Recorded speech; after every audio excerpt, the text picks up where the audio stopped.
Ya, Assalamualaikum warahmatullahi wabarakatuh. Waalaikumsalam warahmatullahi wabarakatuh. Alhamdulillahirabbil alamin wa bihi nasta'in ala Terima kasih Bapak-bapak atas kesempatannya pada siang hari ini. Mudah-mudahan kita semua diberikan kesehatan selalu sampai akhir kegiatan ini. Salawat dan salam semoga tercurahkan kepada pimpinan kita Nabi Muhammad SAW.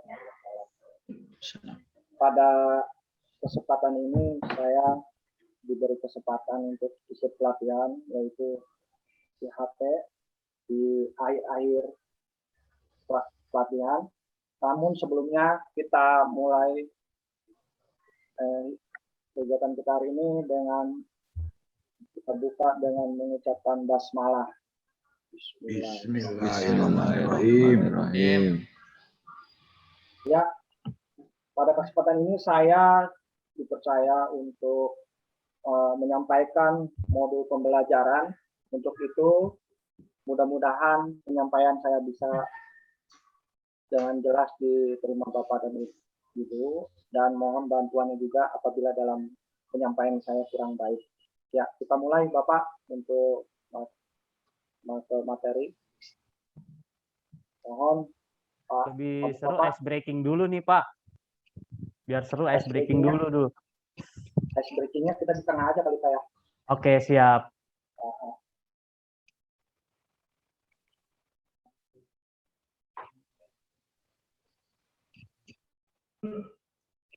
Ya, Bapak-bapak,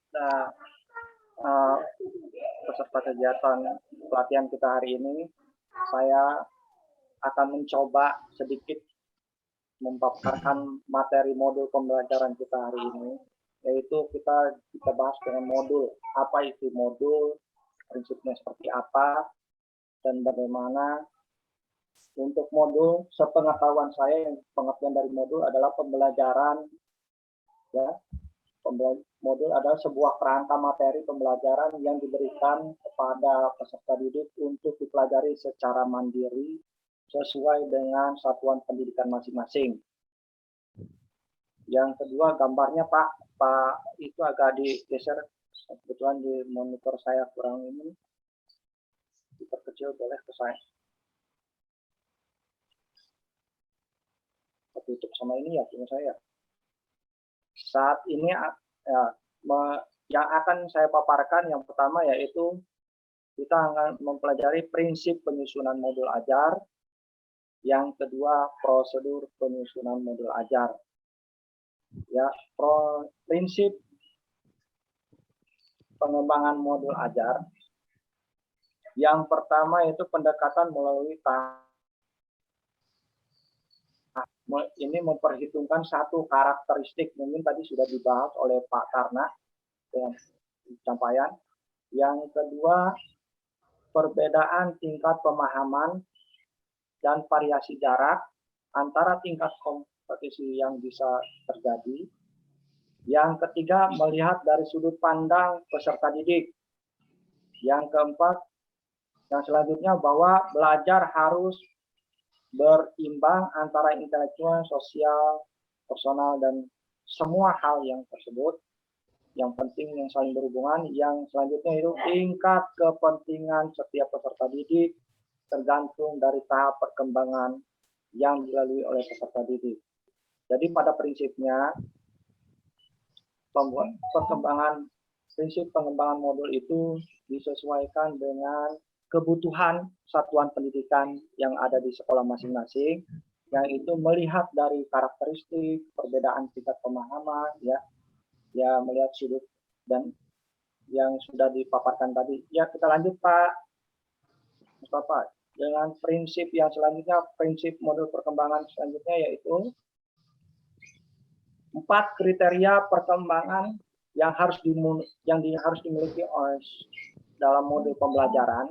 Yang pertama yaitu prinsip pengembangannya yaitu yang harus dimiliki yaitu pertama esensial. Apa itu esensial? Yaitu pemahaman konsep di setiap mata pelajaran melalui pengalaman belajar dari dan lintas disiplin. Ya, kita harus melihat mengetahui konsep pembelajarannya seperti apa dan bagaimana dan seterusnya. Yang kedua, harus menarik, bermakna dan menantang.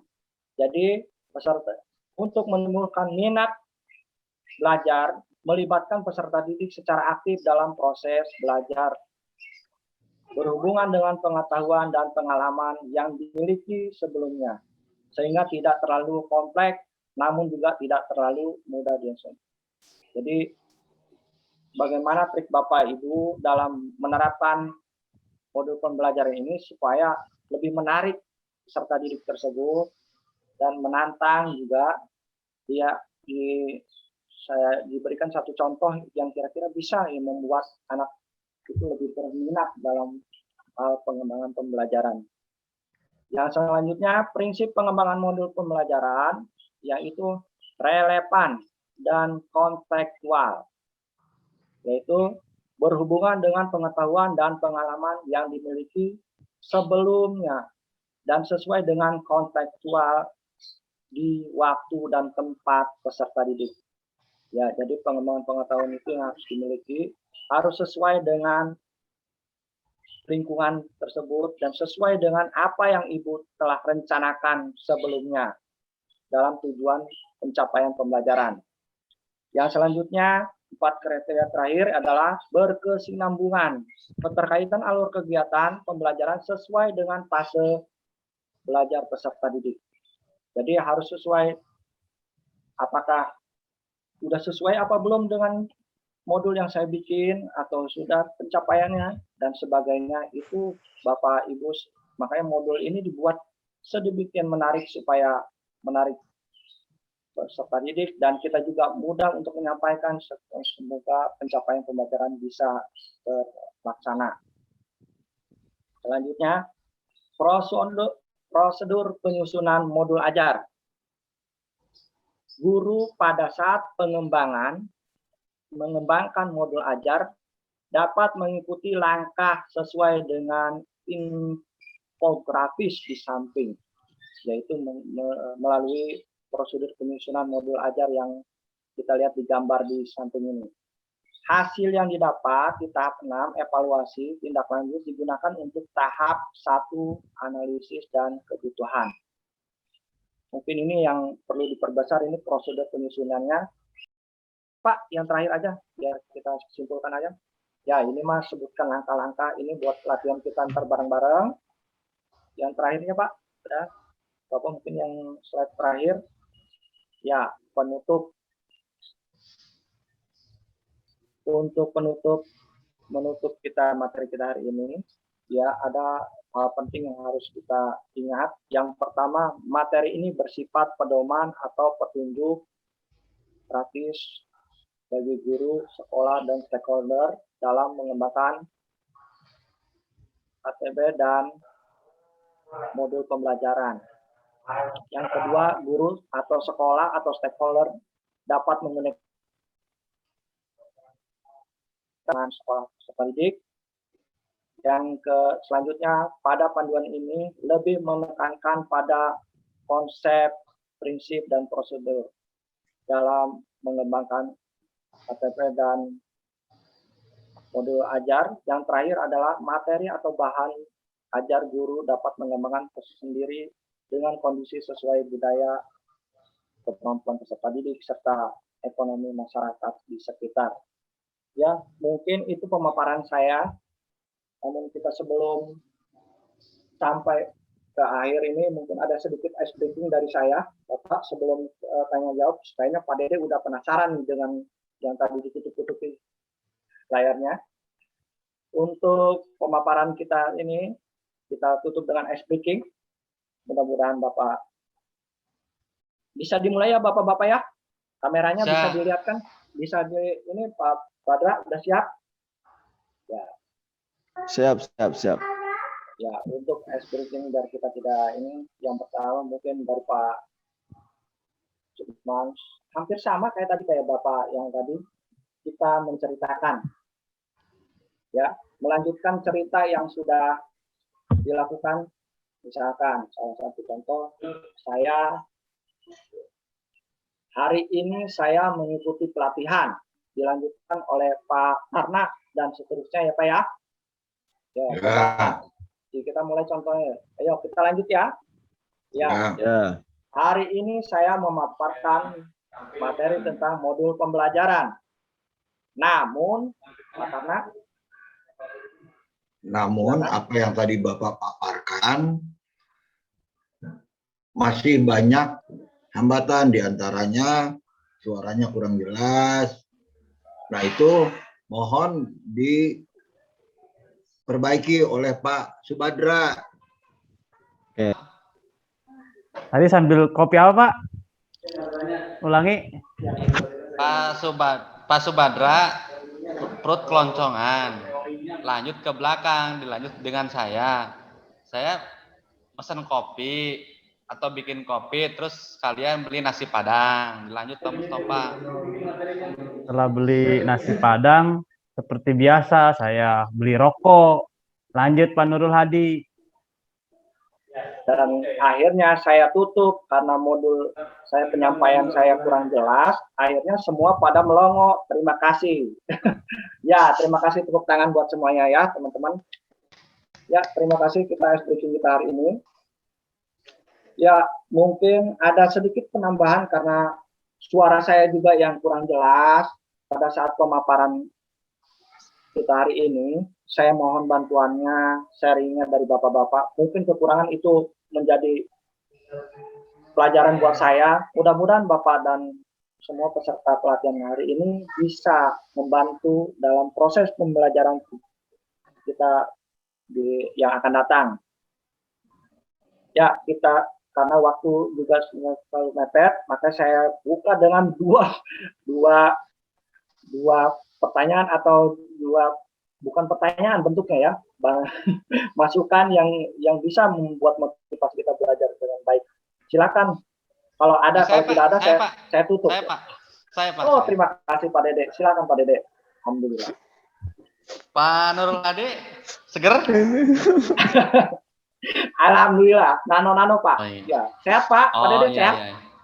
Alhamdulillah. Ini tadi masalah pemaparan dalam materi Pak Mustafa, mohon maaf itu share screen-nya Pak. Ya, silakan Pak. Dilanjut Pak Dede. Tadi sudah dijelaskan. Tadi sudah dijelaskan sama Pak Nurul Hadi tentang modul ajar. Cuman ada sedikit keganjalan di saya. Yang pertama itu dalam prosedur penyusunan modul ajar itu di samping kirinya ini nggak kelihatan gitu, Betul. Panjangannya itu. Yang poin tentang alur tujuan dan yang di atasnya itu Pak, satuan pendidikan itu, yang di atasnya Pak Mustafa itu ya, yang kelihatan sama layar. Nah di sini nih kita akan beli kan gitu. Apa nih kelanjutannya itu? Tolong nanti dijapri ke saya biar saya paham gitu. Siap. Ya. Terus yang kedua, masalah pembelajaran tadi tentang modul ajar cukup bagus sekali dan menjelaskan beberapa kriteria dari mulai 1, 2, dan 3. Cuman ada keganjalan di sini mungkin Pak Hadi masalah laptop dan lain sebagainya. Tapi saya acungkan jempol, sangat bagus sekali. Mudah-mudahan ke depan lebih baik lagi dan belajar terus sukses dan jangan putus semangat karena ini kita mencerdaskan anak bangsa. Seperti itu ya. Seperti itu ya. Itu aja Pak Nurul Hadi ya. Alhamdulillah. Terima kasih Pak Dede. Nah, apakah saya langsung dijawab apa gimana ini teman-teman semua? Apakah ada penambahan lain atau bisa membantu jawaban dari Pak Dede? Pertanyaan dari Pak Dede. Apa saya langsung jabarkan aja Pak? Mungkin saya sedikit Pak Hadi. Pak Hadi saya sedikit kali ya. Kalau untuk layar silakan. biar kelihatan Pak Dede. Di atas layar itu Bapak ada show grip video. Jadi nanti di situ layarnya bisa ini semuanya pasti di samping ya layarnya ya. Betul. Ya. Nah, itu bisa Bapak taruh di atasnya. Jadi pada saat presentasinya kelihatan di situ ada show grip video, ada small show small aktif. Nah, di situ Bapak klik di sini. Jadi kalau saya kelihatan, jadi ketutup semua gambar-gambar bapak-bapaknya semua. Jadi kelihatan share screen-nya nih. Jadi ditaruhnya jangan di samping, ditaruhnya di atas. Kalau nggak di bawah boleh. Itu aja mungkin kalau untuk share screen. Jadi kan ini semua videonya ada di samping nih. Video Ya. Pak Dede, Pak Tarna, Pak Hadi, ini ada di samping semua. Jadi di show-nya aja nih, digeser-geser aja gitu, Pak. Itu aja, Pak. Ya. Terima kasih. Terima kasih Bapak atas masukannya. Baik Pak Dede, udah terlihat Pak Dede? Sudah Pak.